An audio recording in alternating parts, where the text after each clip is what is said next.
প্রিয় দর্শক, সবাইকে শুভেচ্ছা জানিয়ে শুরু করছি সমকালীন বিভিন্ন বিষয় নিয়ে প্রথম আলোর নিয়মিত আয়োজন বার্তা কক্ষে। সঙ্গে আছি আমি বায়েজিদ আহমেদ। আজ আমাদের আলোচনার বিষয় এনসিপির নির্বাচনী জোট ও তাদের ভবিষ্যৎ। আর এই বিষয়ে আলোচনার জন্য আমাদের স্টুডিওতে আমন্ত্রিত হয়ে এসেছেন বিশিষ্ট শিক্ষক ও রাজনৈতিক বিশ্লেষক ডাক্তার জাহেদুর রহমান। জাহেদ ভাই, আপনাকে স্বাগত জানাচ্ছি। ধন্যবাদ আপনাকে। জাহেদ ভাই, আমরা যদি সরাসরি আলোচনায় যাই যে এনসিপি নির্বাচনী জোট ও তাদের ভবিষ্যৎ, আজকে প্রথম আলোতে একটি রিপোর্ট হয়েছে যে 16 দিনে এনসিপির 11 জন নেতা যে দল থেকে পদত্যাগ করেছিল সেই নেতাদেরকে দলে আবার ফিরিয়ে আনার জন্য একটি আলাপ শুরু হয়েছে। তো নতুন দল হিসাবে একটা সম্ভাবনাময়, অমিত সম্ভাবনাময় একটি দল যারা জুলাই অভ্যুত্থানে নেতৃত্ব দিয়েছিল, তাদেরকে আসলে এই অবস্থায় যেতে হলো কেন? আমি আপনার একটা বিশেষণের সাথে দ্বিমত করছি শুরুতে। অমিত সম্ভাবনাময় এনসিপি যেদিন গঠিত হয়েছে ফেব্রুয়ারি মাসে, তাদের অমিত সম্ভাবনা সেদিন নেই আর ছিল না। ওনাদের অমিত সম্ভাবনা ছিল গণ অভ্যুত্থান শেষ হওয়ার সাথে সাথে খুব অল্প সময় যদি তারা দলটা করতেন তখন বলতে পারতাম। আচ্ছা, অগাস্টের পর যখন ফেব্রুয়ারিতে তারা দল তৈরি করছেন, আমরা পলিটিক্যাল অ্যান্ড সোশ্যাল ক্যাপিটাল যেটাকে বলি, সেটা অত্যন্ত নিচে নেমে গেছে। কারণ এর মধ্যে তাদের দুটো সংগঠন কার্যকরী ছিল। এটা দল তৈরির একটা পূর্বাভাস, প্রেক্ষাপট তৈরির জন্য। বৈষম্য বিরোধী ছাত্র আন্দোলন আগেও ছিল, পরেও ছিল। জাতীয় নাগরিক কমিটি বলে একটা সংগঠন তারা তৈরি করেছিলেন। যারা ছাত্র না, তারা সেটার মধ্যে এসেছিলেন। এই দুটো সংগঠন থেকে এসেই এই দলটা তৈরি হয়েছে। ও দুটো সংগঠনের থেকেই অনেকেই এমন সব অনিয়ম বা দুর্নীতির সাথে জড়িয়েছেন বলে পারসেপশন আছে। আমি পারসেপশন একটু টেকনিক্যালি কারেক্ট রাখতে চাই। এটা হয়েছেও অনেক ক্ষেত্রে, এতেও কোনো সন্দেহ নেই। কিন্তু কিছু তো দৃশ্যমান ছিল। ধরেন, যেই ছেলেরা আন্দোলনের সময় যেই ধরনের জীবনযাপন করেছে, বিশেষ করে হান্নান মাসুদ থেকে শুরু করে বেশ কিছু, চিটংয়ে রাফি থেকে শুরু করে অনেকেই, তারা যেই গাড়িতে চড়ে, যেই বাড়িতে থাকে, গুলশান থেকে শুরু করে বিভিন্ন সোসাইটিতে থাকে, এবং যেই টাকা দিয়ে তারা অফিস সাজিয়েছে, এটা তো দৃশ্যমান। নির্বাচনের হলফনামা হয়েছে। হ্যাঁ, একদম তাই। ফলে দল তৈরির সময় অমিত সম্ভাবনা আসলে আর ছিল না। তারপর আমরা শুভাকাঙ্ক্ষী ছিলাম, কারণ এই তরুণরা কোন একটা প্ল্যাটফর্মে যাওয়া, এবং যেটা তারা প্রথমে বলেছিলেন, ইভেন আমি প্রথম আলোতে তাদের এই জন্মের পর একটা কলাম লিখেছিলাম। আমার কলামের বক্তব্যটা বলে আমি তারপর ওই জায়গায় আসছি। সেখানে বলেছিলাম বিএনপির তো একটা বিকল্প লাগবে। একটা দল নির্বাচন হলেই জিতে যাবে, that's a very bad thing. নির্বাচনী ব্যবস্থাটা গণতন্ত্রে কাজ করে কনফিউশনের জন্য, আমি জিততে পারি নাও পারি। আচ্ছা, জেতার জন্য তাহলে কি করব? আপনাকে আমি ভয় পাবো। মানে খেয়াল করবেন, আমরা শেখ হাসিনাকে ভয় পেতাম। স্বৈরাচারী ব্যবস্থায় জনগণ শাসককে ভয় পায়, আর গণতান্ত্রিক ব্যবস্থায় উল্টো হয়, শাসক জনগণকে ভয় পায়। সো ওকে ভালো রাখতে হবে, ওকে ভালো শিক্ষা দিতে হবে, জিনিসপত্রের দাম ঠিক রাখতে হবে, দুর্নীতি কমাতে হবে, সুশাসন দিতে হবে, তাই তো? সো বিএনপিকে চাপে রাখার মধ্যে একটা দল লাগবে। আচ্ছা, আমাদের তাহলে এখন অপশন কি আছে? জামাত একটা মোটা দাগে বিএনপির পরে শক্তি আছে, আর নিষিদ্ধ যদি না হয়, বিচার হচ্ছে, নিষিদ্ধ তো নাও হতে পারে, তার আওয়ামী লীগ আছে। আমি তো এই দুটো অপশনের কোনোটাই আমি ব্যক্তিগতভাবে নেই না। আমি একজন সেন্ট্রিস্ট মানুষ, আমি একজন উদার গণতান্ত্রিক মানুষ। জামাত একটা আইডেন্টিটি, ইসলামী আইডেন্টিটি পলিটিক্স করে। আমি অন্তত এই ধরনের দল, আজকে যথেষ্ট সময় নেই, আমরা আলোচনা করতে পারি, একটা স্টেটের জন্য ভালো কিছু না। আর আওয়ামী লীগকে তো আমরা দেখলামই। তাহলে এখানে এনসিপি নিজেকে একটা মধ্যপন্থী দল হিসাবে তৈরি করার চেষ্টা করেছিল। সেজন্য আমরা তাদের শুভাকাঙ্ক্ষী খুব হয়েছিলাম যে একটা মধ্যপন্থী দল দাঁড়াক। তারা কি ব্যর্থ হলো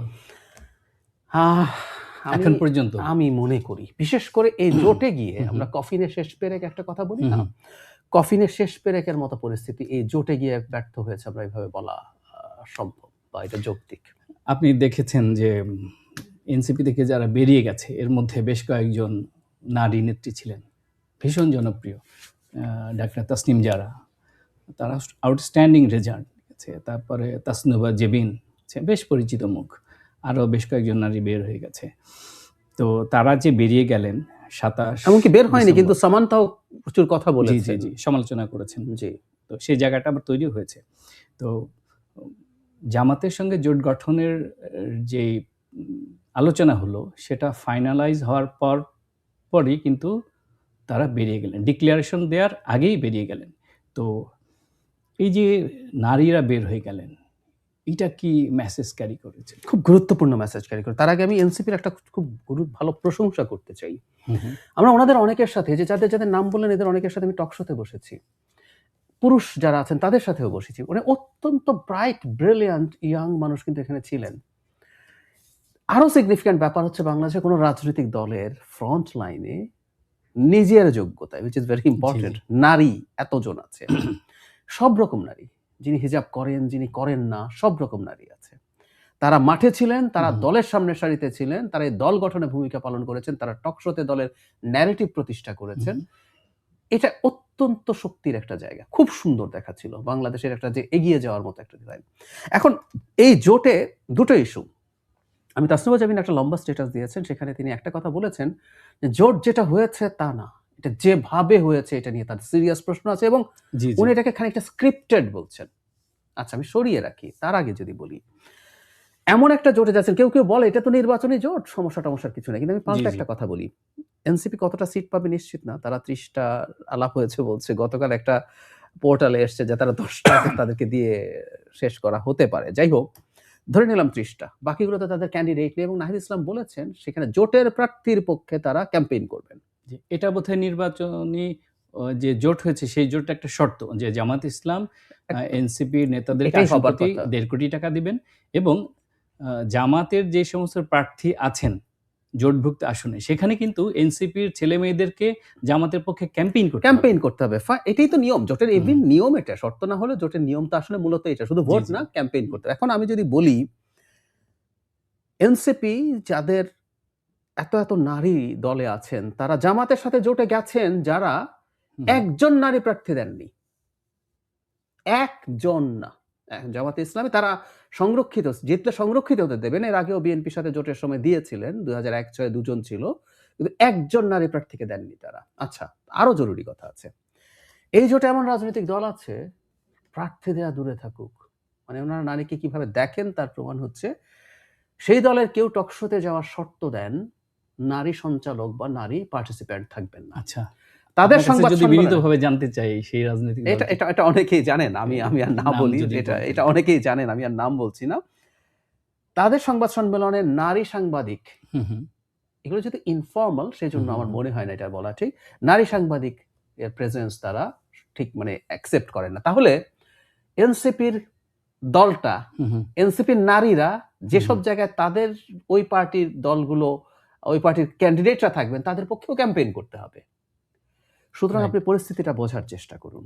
আপনাকে একটা ফুটনোট দিয়ে রাখি, আপনার মনে আছে যে সোহরাওয়ার্দী উদ্যানে নারী কমিশনের বিরুদ্ধে একটা বিশাল সমাবেশ হয়েছিল, অনেক হুজুররা গিয়েছিলেন, ইসলামিক দলের নেতারা গিয়েছিলেন, সেখানে কিন্তু এনসিপির 2জন সংগঠক মঞ্চে ছিলেন।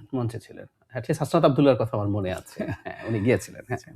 তো যেটা বলছিলাম, যোগও করি, ওই ওনার প্রেজেন্সের নারীদেরকে যে পরিমাণ বাজে ভাষায় কথা বলা হয়েছে, পরে বেশ কিছুদিন পর সমালোচনার মুখে সেটা নিয়ে ওই যারা বলেছেন তারা কিছু দুঃখ প্রকাশ করেছেন, কিন্তু জনাব হাসনাত তখন কেন এটা প্রটেস্ট করেন না, আমরা কিন্তু এই আলাপ করেছি, অত্যন্ত কুরুচিপূর্ণ ভাষায় কথাবার্তা বলা হয়েছে। তো ফলে নারীদের জন্য না এই জোটে যাওয়া আসলে খুব কঠিন বা অসম্ভবের পর্যায়ে, এটাকে জাস্ট একটা নির্বাচনী জোট হিসেবে দেখলে হবে না। সেই কারণে আমি মনে করি এই নারীরা সবচেয়ে বেশি মানে প্রতিবাদ করেছেন, তারা বেশি রিঅ্যাক্ট করেছেন, উইচ ইজ ভেরি ন্যাচারাল। কিন্তু এনসিপি তো নতুন বাংলাদেশ গড়ার কথা বলেছিল, নতুন বন্দোবস্ত করার কথা বলেছিল, সেই যে প্রতিশ্রুতি সেটা কি হলো?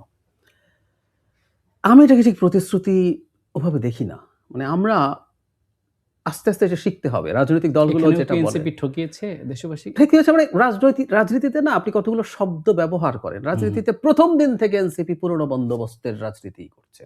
আচ্ছা, কিন্তু হয় কি, আপনি কতগুলো শব্দ যদি ব্যবহার করেন, আপনার তো প্রোডাক্ট সেল করতে, আমি এইভাবে বলি মার্কেটিং এর মতো করে, আপনি তো প্রোডাক্ট সেল করবেন। খেয়াল করবেন এনসিপি তারা যারা একটু কম সচেতন বা কম বোঝেন ধরনের মানুষ বা আপামর মানুষের জন্য একটা গুরুত্বপূর্ণ এজেন্ডা নিয়ে এসেছিলেন, একটা হচ্ছে আওয়ামী লীগ নিষিদ্ধ করো, ভারতের সাথে পারলে যুদ্ধ লাগিয়ে দাও, এই যে হাসনাত আব্দুল্লাহ, 7 সিস্টার্স আলাদা করে দিতে হবে। মানে একটা রাজনৈতিক দলের একজন গুরুত্বপূর্ণ নেতা এই ভাষায় কথা বলতে পারেন না, এটা তারা জানা উচিত, হয়তো বা জেনে শুনেও করছেন, কারণ ভারত বিরোধিতার গ্রাউন্ড বাংলাদেশে আছে, ফলে আপনি এটা বললে খাবে। আর শিক্ষিত মধ্যবিত্তের জন্য তারা আবার সংস্কার, জুলাই সনদ, নতুন বন্দোবস্ত এই আলাপগুলো এনেছেন। এগুলো আসলে রেটরিকের বেশি কিছু বলে আমি মনে করি না। আমরা দীর্ঘ সময় দেখেছি তারা আসলে সেই পুরনো বন্দোবস্তের রাজনীতিই করছেন। এটা রেটরিক ছিল। আমি অন্তত এটাকে রিলাই করি না। তবে যেহেতু তারা পাবলিকলি এটা ক্রমাগত বলে গেছেন, এটা ভাঙার কারণে তাদের এই সমালোচনা নিতেও হবে আসলে। আপনার এই বক্তব্যের সঙ্গে একটু মিল রেখে আমি একটু তুলে ধরছি যে আজকে প্রথম আলোতে আলতাফ পারভেজ, উনি আমাদের কলামিস্ট, উনি একটা আর্টিকেল লিখেছেন। তিনি বলেছেন যে নতুন বন্দোবস্তের স্বপ্ন দেখানো এনসিপির বেলায় নাগরিক সমাজ দেখল, খোদ তাদের কেন্দ্রীয় অনেক নেতা বললেন দল যে গণতান্ত্রিক জোট ছেড়ে জামাত ইসলামীর ভিন্ন জোটে গেল সেটা তারা অবহিত ছিলেন না। অর্থাৎ দলীয় সিদ্ধান্ত নেওয়ার প্রক্রিয়া কেন্দ্রীয় পর্যায়েও অংশগ্রহণমূলক নয়, মাঠ পর্যায়ের সম্পৃক্তি দূরের বিষয়। তার মানে বিএনপি আওয়ামী লীগের যে ঐতিহ্য, সেই ঐতিহ্য থেকে এনসিপি বের হয়ে আসতে পারেনি। তারাও এককভাবে সিদ্ধান্ত নিয়েছে এবং জামাত জোটে যাওয়ার ক্ষেত্রে যে আলোচনা সমালোচনা আছে যে দলটির একজন বা দুইজন নেতা এককভাবে সিদ্ধান্ত নিয়েছে জনমত উপেক্ষা করে তারা জামাত জোটে যাবে। যেই প্রেক্ষিতে ৩০ জন এনসিপি নেতা নাহিদ ইসলামকে চিঠি দিয়েছিল। একদম তাই। আসলে এটা তো আলতাফ ভাই প্রমাণ করছে। জি, জি। আরো অনেক ম্যানিফেস্টেশন ছিল। হুম, হুম। যেমন আরেকটা উদাহরণ দিই। এই দলের সাথে সম্পৃক্তরা বিভিন্ন জায়গায় তদবির করেছেন না? সরকারের যেহেতু তাদের উপদেষ্টা আছেন বা সরকারের অনেকেই তাদের পরিচিত, তাদের সাথে ক্লোজ আছেন। এই তদবিরের আলাপ, বদলি সহ নানান তদবিরের আলাপ আমরা শুনি না? এগুলো সব পুরনো বন্দোবস্ত। আমি আরো বলি, আমরা দীর্ঘদিন বলতাম উপদেষ্টা মাহফুজ আলম এবং আসিফ মাহমুদ সজীব ভুঁইয়া এই দলকে তারা প্রভাবিত করছেন, দলের কাজে লাগছেন। মাহফুজ আলম সরাসরি লিখেছেন জি, যে জি। তিনি ১.৫ বছর থেকে এই দলটাকে নিয়ে কি করেছেন। মানে রিজাইন দেওয়ার পর। হুম, হুম। পারেন কি উনি এটা? ওনার দল এনসিপি কি পারে তার সাথে এটা করতে? কিন্তু আমরা তো জানতাম যে গুরুত্বপূর্ণ মিটিং এ যে মাহফুজ আলম বা আসিফ মাহমুদ সজীব ভুঁইয়া থাকেন। অনেকের সাথে অন্যদের সাথে বসার সময় থাকে, ইন্টারনালও না। মানে ওনাদের এই রাগ-ঢাক ছিল না। তো আপনি কোথায় নতুন কিছু করছেন আসলে? মাহফুজ আলমকে তো ধরা হতো যে নাহিদদের গুরু, জি, তাই তো? উনি শিক্ষা তাত্ত্বিক ওনার নেতা। স্ট্যাটাসে আছে এগুলো তো এখন। সেই মাহফুজ আলম উনি যখন তথ্য উপদেষ্টার পদ থেকে রিজাইন দিলেন, এরপরে তো উনি এনসিপিতে যোগ দিলেন না। নিলেন না। যদিও উনার ভাই নির্বাচন করছেন, এমপি ইলেকশন করছেন এনসিপি থেকে, কিন্তু উনি তো যোগ দেননি। আমি নেপথ্যে কারণটা কি? যেটা জানা যায়, যেটা শোনা যায়, এটা মেইনস্ট্রিমেই এসছে তাই জি, জি। আমরা শোনা জানার চাইতেও হুম, হুম। একটা রেফার করে বলতে পারি যে মাহফুজ আলম সম্ভবত খুব সিরিয়াসলি চাইছিলেন জি। বিএনপির সাথে জোট করতে। কারণ আচ্ছা। এই না যে এনসিপিতে গেলে ওনার মানে চাইলে ওনাকে খুব কর্ডিয়ালি নেওয়া হতো, তাও না আবার। একটা গুরুত্বপূর্ণ পত্রিকাতে আবার এই নিউজও এসছে, তার এবং আসিফ মাহমুদের ব্যাপারে শক্ত অভিযোগ জামাতেরও আছে। আচ্ছা। আসিফ মাহমুদের ব্যাপারে অভিযোগ হচ্ছে this person is a liability. আমিও মনে করি। হুম, হুম। তারকে নিয়ে যে পারসেপশন, আবারও পারসেপশন জি, বলছি, জি, জি। দুর্নীতি সহ তার এপিএস তো হুম, হুম, অলরেডি হুম। এটা নিয়ে কেস টেস্ট বা ব্যাপক দুদক আলোচনা ফেস এসেছে। করছেন, হ্যাঁ। আলোচনার দুদক ফেস করছেন। হুম, হুম। তো তার বিরুদ্ধে অভিযোগ আছে। কিন্তু মাহফুজ আলম খুব প্রকাশ্যে জামায়াত এবং কখনো, কখনো মওদুদিবাদের নামে কঠোর জামাত বিরোধিতা করেছেন। এবং ফেসবুকে লিখেছেন, একাধিকবার এডিটও করেছেন। এডিটও করেছেন। কিন্তু মওদুদিবাদের একটা জায়গায় আমার মনে পড়ে যে অলরেডি আধা ডজন দোকান আছে। জি, জি। এর মধ্যে অনেক বক্তব্য, মানে খালি জামাত না, জামাতের আরো অনেকগুলো প্রক্সি আছে। জি, জি। নতুন করে আবার মওদুদিবাদ নিয়ে কারো যাওয়া উচিত না। সো জামাতের তার তীব্র ক্ষোভ আছে হুম, হুম। মাহফুজ আলমের উপরে। সুতরাং মাহফুজ আলম আসলে বা ইলেকশন করতে গেলে জামাত তাকে ছাড় দিত না। আচ্ছা। এটা একদিক। হুম, হুম। একই সাথে উনি যেহেতু চেয়েছিলেন উনি হুম। যেহেতু জামাতের বিরোধী আছেন, উনি চাইতেই পারেন এনসিপি বিএনপির সাথে জোট করুক। শেষ পর্যন্ত যেহেতু এটা হয়ে ওঠেনি, সেই কারণে উনি আসলে এনসিপিতে যাননি বলে আমার ধারণা। আসিফ মাহমুদ সজীব ভুঁইয়া জি। খুব গুরুত্বপূর্ণ উপদেষ্টা ছিলেন, প্রভাবশালী উপদেষ্টা ছিলেন। তো তিনি রিজাইন দেওয়ার পর আমরা জানলাম গণমাধ্যমে, উনি স্ট্রেইট বলেছেন যে স্বতন্ত্র নির্বাচন করবেন ধানমন্ডি ১০ থেকে। এরপরে দেখা গেল যে বিএনপির সঙ্গে উনি দৌড়ঝাঁপ করছেন, দর কষাকষি করছেন, সেই সংবাদও এলো।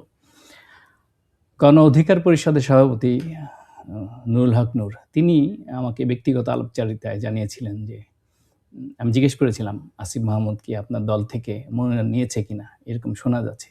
তিনি বলেছেন হ্যাঁ, লোক মারফত তিনি নিয়েছেন। হ্যাঁ, মানে তাকে ফর্মটি দেওয়া হয়েছিল, যদিও তিনি জমা দেননি। তো ফাইনালি উনি কিন্তু গেলেন না কোথাও, এনসিপিতে ফিরলেন মুখপাত্র হিসেবে। প্রশ্ন হচ্ছে, নির্বাচন করতে কি সাহস পেলেন না? আমি একেবারে আমার জবাব দিয়ে দিয়েছেন, এটাই জবাব। ব্রিলিয়ান্ট সিদ্ধান্ত, কারণ উনি এত কিছু তো একটা ফ্যাক্ট। উনি এরপর যা হয়ে যান, আমাদের গণ অভ্যুত্থানে আসিফ মাহমুদের ভূমিকা তো আসলে ইতিহাসের অংশ হয়ে গেছে, এটাকে আমাদের মানতে হবে। কারণ মুক্তিযুদ্ধেও সিমেন্টেড ইতিহাসের মানুষও পরে গিয়ে প্রচুর স্খলন আছে। আমি এইভাবে বলি, বরং আমাদের মনে আছে নিশ্চয়ই মুক্তিযুদ্ধের পর খানা তার একটা সিনেমা ছিল, আবার তোরা মানুষ হ। মানে মুক্তিযোদ্ধারা মুক্তিযুদ্ধের পর তার অস্ত্র নিয়ে যা যা করে বেড়াচ্ছে, এই প্রবণতা তো আমাদের আগেও ছিল। যারা জীবন বাজি রেখে যুদ্ধ তো মরে যেতে পারতো, আসিফ মাহমুদের চেয়ে বেশি ঝুঁকি তারা নিয়েছে। ও পাকিস্তান মিলিটারির সাথে যুদ্ধ করছে, ও আরো বড় বীর, ও আরো বড় দেশপ্রেমিক। কিন্তু দেখুন যুদ্ধের পর এই মানুষগুলো এই ডাকাতি করছে, নকল করছে টেবিলের উপরে অস্ত্র রেখে, ইত্যাদি ইত্যাদি। সুতরাং আসিফ মাহমুদ পরে যা হয়েছেন তার পারসেপশন খুবই নেগেটিভ। বিএনপি নেওয়ার কোনো কারণ নাই। উনি দল হিসাবে আসলে ছাড়তে কিনা সেটা আরেক আলোচনা। স্বতন্ত্র নির্বাচন করবেন মানে আমি শুনেও খুব অবাক হয়েছি, সত্যিই খুব অবাক হয়েছি। তিনি কিন্তু শোডাউনও দিয়েছেন, ফেসবুকে স্ট্যাটাস দিয়েছেন তার পক্ষে ভলান্টিয়ার লাগবে। অসংখ্য ছেলে মেয়েদেরকে দেখেছি তার সঙ্গে ক্যাম্পেইনে নামতে। ধানমন্ডি লেকের পাড়ে গেছেন, ধানমন্ডিতে ৮ নম্বর ব্রিজের পাশে যে রবীন্দ্র সরোবর, সেখানে তিনি ক্যাম্পেইন করেছেন, আমরা দেখেছি। উনি আসলে শেষ পর্যন্ত বুঝতে পেরেছেন, মানে স্বতন্ত্র না, এনসিপির হয়ে জামাতের সমর্থন নিয়ে দাঁড়ালেও, জামাত যদিও বলেছে ওনারা কিন্তু আসিফ মাহমুদকেও সিট ছাড়বেন না ওই পারসেপশনের জন্য। আচ্ছা, ওইটা কিন্তু বলেছেন। জামাত তো অন্তত বলে যে আমরা করাপশন বা ইত্যাদি ইত্যাদির বিরুদ্ধে আছি, আসিফ মাহমুদের বিরুদ্ধে কিন্তু এই অভিযোগটা যথেষ্টই আছে। আবার বলছি পারসেপশন, এটা প্রমাণ হওয়ার আগে, কিন্তু রাজনীতিতে পারসেপশন ম্যাটার করে, অনেক বেশি ম্যাটার করে। তো উনি বুঝতে পেরেছেন এবং উনি এই জায়গায় খুবই বুদ্ধিমত্তার পরিচয় দিয়েছেন। মানে আমার এত বড় লিগেসি, আমি অভ্যুত্থানের সামনে সারি কয়েকজনের একজন মন্ত্রী ছিলাম, মন্ত্রী থেকে নানান রকম ফাইট টেট করে বিরাট শক্তিমত্তা দেখিয়েছি যে আমি কত টাফ মন্ত্রী, কিন্তু আমি খুব ডিজাস্টারাস কিছু করলাম, ফলে তার রাজনীতি আসলে আর থাকতো না ভবিষ্যতের জন্য। উনি ভয় পেয়ে নির্বাচনে যান নাই, আমি এটা শিওর। আসলেই বুদ্ধিমত্তার একদম বুদ্ধিমত্তার পরিচয় দিয়েছে। আরেকটি আলোচনা আছে এনসিপির মধ্যে যে যারা বেরিয়ে গেছেন তারা বাম ভাবাদর্শের, বাম আদর্শের রাজনীতি করতেন একটা সময়। তো কেউ কেউ হয়তো স্বস্তির নিঃশ্বাস ফেলছেন এনসিপির মধ্যে, যারা একটু দক্ষিণপন্থী। তো আসলে সত্যিটা কি? আমি মানে বামপন্থীরাই বেরিয়েছেন তা মনে করি না। আমি যাদের যাদের নাম দেখলাম এদের অনেকে যে বামপন্থী ব্যাপারটা এইরকম না। ধরুন মধ্যপন্থীও যারা আছেন, যারা অন্তত সিরিয়াসলি সেন্ট্রিস্ট, যিনি মনে করেন রাজনীতি হওয়া উচিত ওয়েলফেয়ার বেসড, কল্যাণমুখী, কল্যাণ নিয়ে, জনগণকে আমি কিভাবে সেবা দেব, কি করব, পলিসি বেসড কথাবার্তা হবে, তিনি আসলে, বামের দরকার নেই, তিনি আসলে এই ধর্মভিত্তিক জোট, ধর্মাশ্রয়ী জোট, এতে যেতে পারেন না। আর আপনি যেটা বললেন শুধু বাম হওয়ার কারণে না, অভিযোগের একটা প্রধান জায়গা হচ্ছে কি হয়েছে চাইতে কিভাবে হয়েছে সেটা। এই যে বললেন যথেষ্ট আলাপ আলোচনা হয় নাই, হুট করে কয়েকজন সিদ্ধান্ত নিয়ে নিল পুরনো বন্দোবস্তের মতো করে। এই যে গণতান্ত্রিক সংস্কার জোট গঠন করছে তারা, এবি পার্টি, রাষ্ট্র সংস্কার আন্দোলন এবং এনসিপি, জাস্ট কয়েকদিন পরই তারা জামাতের সঙ্গে জোট গঠন করলেন। আমার সঙ্গে কিন্তু অ্যাডভোকেট হাসনাত কাইয়ুম সাহেবের কথা হয়েছিল। আমি তাকে জিজ্ঞেস করলাম যে ভাই, এনসিপি যে জামাতের জোটে গেল, আপনি কিছু জানেন কিনা? উনি বললেন যে সত্যিকার অর্থে আমি জানি না, আমাকে জানানো হয়নি। তো এটা নিয়ে অনেক আলোচনা হয়েছে, রিপোর্ট হয়েছে। তো তারা কি একটি জোট গঠন করার পর ওই জোটের কাছে বিশ্বস্ততা হারালো? জনগণের কাছেও বিশ্বস্ততা হারালো। আমি একটু হাসনাত কাইয়ুম এবং রাষ্ট্র সংস্কার আন্দোলন সম্পর্কে বলি। মানে এই ভদ্রলোক এই গণ অভ্যুত্থানের পরে আমরা সঠিকভাবে মূল্যায়ন করতে পারিনি ওনাকে ঠিক মতো, অথচ আমরা প্রচুর সংস্কারের আলাপ করেছি। আরো জরুরি কথা আছে, সেটা হলো আজকে যে মধ্যবিত্তরা, শিক্ষিত সচেতন মধ্যবিত্ত যে কনস্টিটিউশন বোঝে, কনস্টিটিউশনের কি কি পরিবর্তন লাগবে, 5 আগস্টের আগের কথা বলছি। 5 আগস্টের পরে বিরাট সব সংস্কারবাদী এসে হাজির হয়েছে। আপনি জামাতকে কি কোনোদিন শুনেছেন 5 আগস্টের আগে সংস্কার নিয়ে আলাপ করতে? ইভেন বিএনপি 31 দফাতেও সংবিধানের সংস্কারে কি কি করবে সেই আলাপ ছিল। জামাতের আপনি দেখবেন না ম্যাসিভ স্কেলে আলাপ করছে, কিন্তু তখন রাষ্ট্রচিন্তা ছিল। রাষ্ট্রচিন্তা একটা পলিটিক্যাল সংগঠন, রাজনৈতিক দল ছিল না। এটার হয়ে কিন্তু ওনারা এই হাসনাত কাইয়ুমের নেতৃত্বে ওনারা এত কাজ করেছে। ওনার সাথে আমার ব্যক্তিগত দ্বিমত আছে, ডিবেট আছে কনস্টিটিউশনের ব্যাপারে। তারা যত বেশি সিরিয়াস, সেটা নিয়ে আমার ডিবেট আছে, কিন্তু এই কাজটা ওনারা করেছেন। সেই মানুষটা পরে রাজনৈতিক দল করলেন, তার দল থেকে তার দলের সদস্যরা অন্যান্য দলে চলে গেল, এনসিপিতেও চলে গেল। পরে যে এখানে সে স্পষ্ট প্রতারণা, এটা ওনার সাথে প্রতারিত না, আমরা এদের প্রতারণাটা দেখলাম। কারণ আমি হাসনাত কাইয়ুম যা বলছেন, উনি মিথ্যা বলছেন আমি কোনোভাবেই মনে করি না। তার মানেটা হচ্ছে আপনি একটা জোটের মতো বানালেন এবং তাকে ডিসিভ করে চলে গেলেন আরেক জায়গায়, এগুলো মাসুল আসলে দিতে হয়। ধরেন এই যে জোট হলো জামাতের সঙ্গে এনসিপি, তো এখন এনসিপি ছেলে মেয়েদের তো ক্যাম্পেইন করতে হবে। এখন এনসিপির বিরুদ্ধে কি অভিযোগ কি? এরা বলা হয় যে জামাতের বি টিম, অথবা এনসিপির ছেলে মেয়েরা এক্স ইসলামী ছাত্র শিবিরের কর্মী ছিল। তো আদর্শিকভাবে যে জোটটা গঠন করা হলো, যদি ভালো সম্পর্ক না থাকে মানসিকভাবে, সেখানে তো যাওয়ার কথা না। বিএনপি জোটে কিন্তু যায়নি, জামাত ইসলামের জোটেই গেছে। তার মানে কি ওই যে আলোচনা, ওই যে পারসেপশন, সেটা কিছুটা সত্য হলো? দুটো দিক আছে। একটা হলো বিএনপির সাথে তারা যেরকম ডিল চেয়েছিলেন সেই ডিল পাচ্ছিলেন না। এখন বিপদ হচ্ছে, ধরুন তাদের ইলেকশন 30 জন 40 জন করতে চান, বিএনপি তো কোনোভাবেই ওই পরিমাণ সিট তাকে দেবে না। বিএনপি 10টা সিট পাওয়া যেতে পারে, এই পরিস্থিতিও যখন ছিল তখনও এনসিপি সম্ভবত নিজকে ওভার এস্টিমেট করছিল, সে আরো অনেক বেশি চাইছিল। জামাতের 30টার চাইতে বিএনপির 10টা অনেক বেশি গুরুত্বপূর্ণ, অনেক বেশি। মানে জামাতের 30টার সমান বিএনপির 5টা সম্ভব, বিএনপির 5টা জামাতের 30টা চাইতে বেশি হতে পারে, কারণ এই 5টার মধ্যে সে জিতে যেতে পারে কয়েকটা। কিন্তু তারা ওইটা করে নাই। ফলে যেটা দাঁড়ালো, আমি মনে করি বিএনপি যখন শেষ মুহূর্তে তাদেরকে আর তত গুরুত্ব দেয়নি, তাতে তাদের এদিকে চলে আসতেই হয়েছে।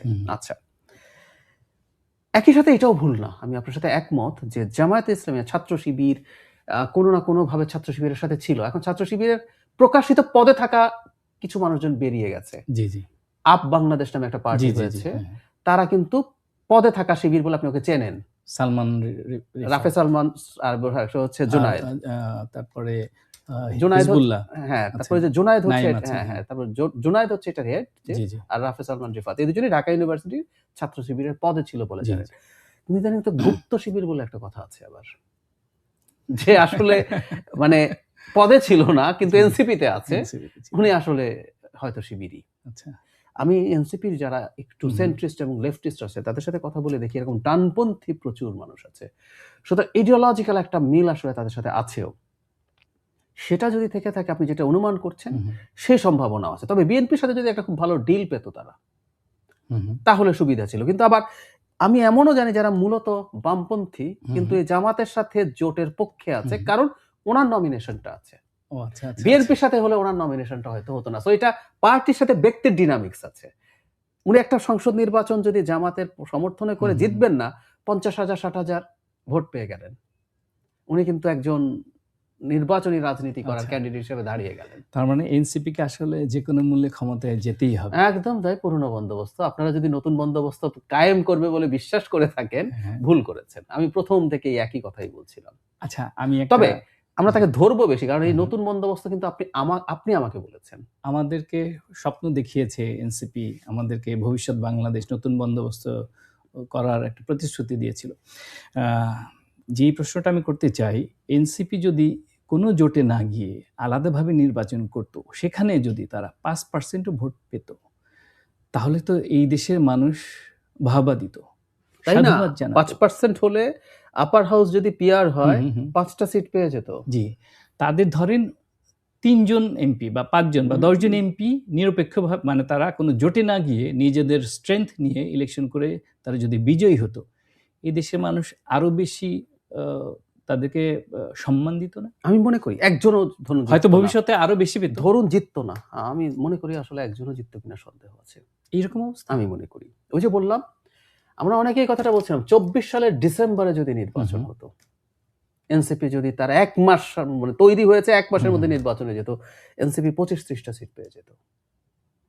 সেরকম ক্ষেত্র ছিল। যত দিন যাচ্ছে গেছে এনসিপির পলিটিক্যাল ক্যাপিটাল নষ্ট হয়ে গেছে। আমি আমাদের চারপাশে দেখি তো, আমাদের দেশের মানুষদের এটা একটা প্রবলেম, কিছু করার নেই। আমাদের স্মৃতিশক্তি খুব শক্ত না, আমাদের গোল্ডফিশ টাইপের মেমোরি। তার মানে দেরিতে নির্বাচন হয়ে তাদের এনসিপির জন্য খুবই ক্ষতি হয়েছে, খারাপ হয়েছে। খুবই খারাপ হয়েছে। কিন্তু তারপরও শেষ পর্যন্ত যদি তারা তাদের মতো থাকতেন, এই যে 3টা দল আছে সংস্কার আন্দোলন, এর সাথে যদি আরো কাউকে যোগ করে একসাথে তারা নির্বাচন করতেন, তাতে ভোট পান, এরপর বিরোধী রাজনীতি করেন। জি জি, খেয়াল করুন, বিএনপি ক্ষমতায় আসবে আমি নিশ্চিত, মানে অনেকে যদি কিন্তু দিয়ে বলে, আমি বলেই ফেললাম। এরপর কনফিডেন্ট আপনি কিভাবে পান? আসছি, আমি এই জায়গায় আসছি।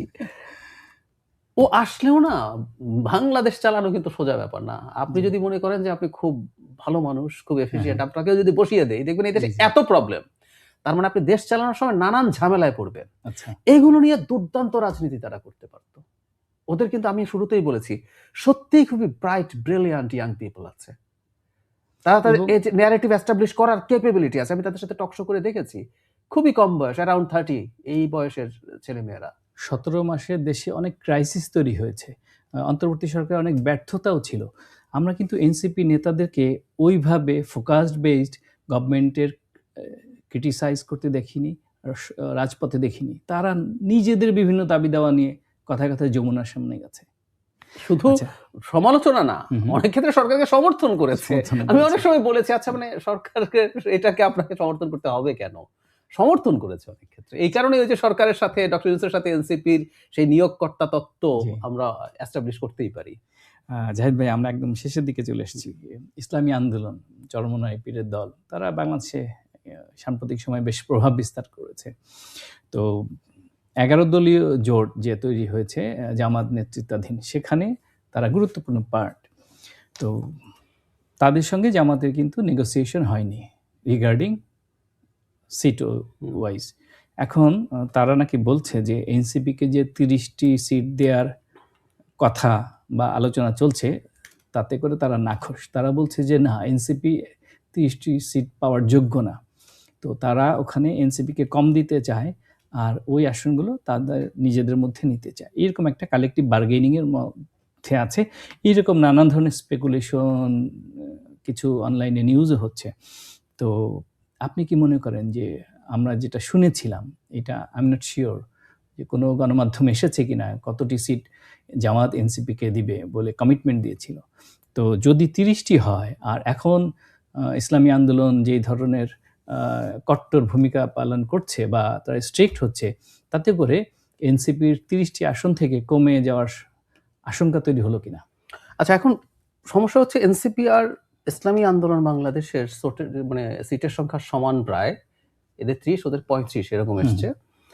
এটা নিয়ে দুই দিকের খুব ইন্টারেস্টিং যুক্তি আমি দিতে পারি। একটা হচ্ছে ইসলামী আন্দোলনের সংগঠন হিসেবে তার শক্তি এবং তার জনসমর্থন। আমাদের মনে আছে শেখ হাসিনার অনেক স্থানীয় সরকার নির্বাচনে তারা পার্টিসিপেট করেছে। মানে আমি এভাবেই বলি, তারা লাকি যে বরিশালে তাদের নায়েবে আমির, যিনি ছোট পীর, তিনি ইনজিউর্ড হয়েছেন, রক্তাক্ত হয়েছেন, তারপর বরিশাল ইলেকশন থেকে সরে এসছেন। ওটা না হলে ইভেন তারা 24 ইলেকশনে যেতেন কিনা এই প্রশ্ন আসতে পারে, যে ওনারা বেঁচে গেছেন ওটার জন্য। তো তাদের ভোটের একটা পার্সেন্টেজ আছে, সেটার ভিত্তিতে তারা এনসিপি চাইতে বেশি চাইতে পারে। আচ্ছা, আবার আমি বরং জামাতের কাছে এনসিপির একটা আলাদা গুরুত্ব আছে। দেখুন, জামাত যখন সব ইসলামী দলকে নিয়ে, এখানে আর এবি পার্টি আছে যার নামের সাথে ইসলাম নেই, আরেকটা কি যেন পার্টি আছে, আর বাকি মেজর দলগুলো সব ইসলামী।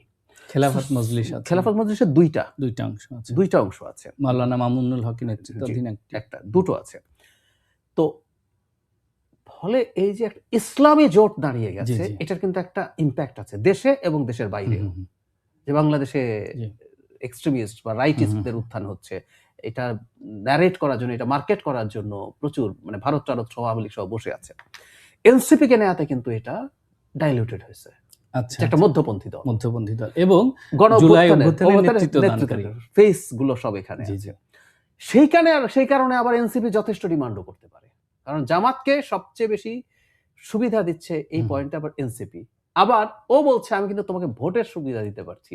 So it's a very tough bargain. এই আলোচনা যখন আসলো, ছোট করে যদি জানতে চাই যে নানান ধরনের স্পেকুলেশন ফেসবুকে আসে যে জামাত জোট ক্ষমতায় গেলে প্রধানমন্ত্রী হবে নাহিদ ইসলাম, এরকম একটা আলোচনা নাকি হয়েছে। আপনি তো রাজনীতির অন্দরমহলের নানান তথ্য জানেন, কি তথ্য আছে আপনার কাছে? আমি এরকম কিছু জানি না এবং এরকম কিছু হচ্ছে না।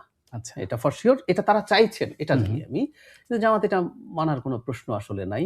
কোনো রকম ভাবেই হবে না। হ্যাঁ, হ্যাঁ, এনসিপি চাইছেন। এরকম একটা তথ্য আমি আসলে আচ্ছা, আচ্ছা। নিজেও জানি।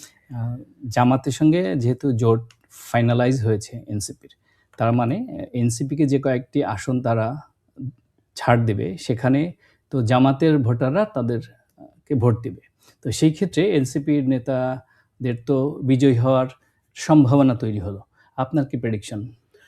কোথায় দিয়েছে সেটা হলো প্রশ্ন। আমরা আসলে সিট যখন দেয়া হবে তখন বুঝতে পারবো। হুম, হুম। এখন খুবই গুরুত্বপূর্ণ প্রশ্ন, এটা নিয়েও নাকি এনসিপির সাথে সমস্যা হচ্ছে। এনসিপির কিছু চাওয়া যেসব সিটের মধ্যে জামাতের নিজেদেরও শক্তিশালী অবস্থান জি, আছে, জি, জি। সেরকম সিট হুম, আছে। হুম। এখন জামাত তো বিএনপি না যে সে অনেক এফোর্ড করতে পারে।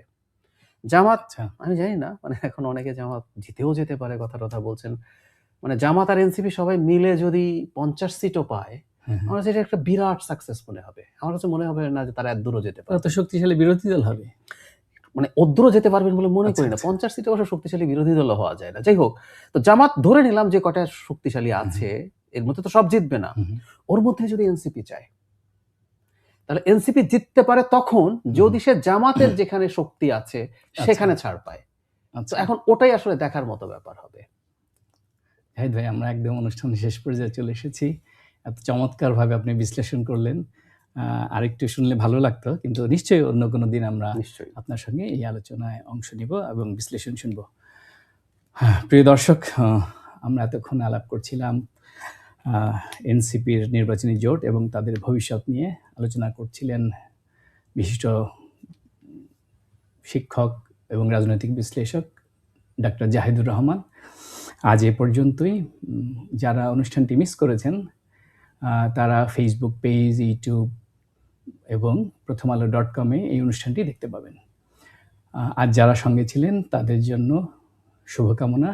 আগামীকাল অন্য কোনো বিষয়ে অন্য কোনো অতিথিকে নিয়ে হাজির হব। ততক্ষণ সবাই ভালো থাকবেন, নিরাপদে থাকবেন আর প্রথম আলোর সঙ্গেই থাকবেন।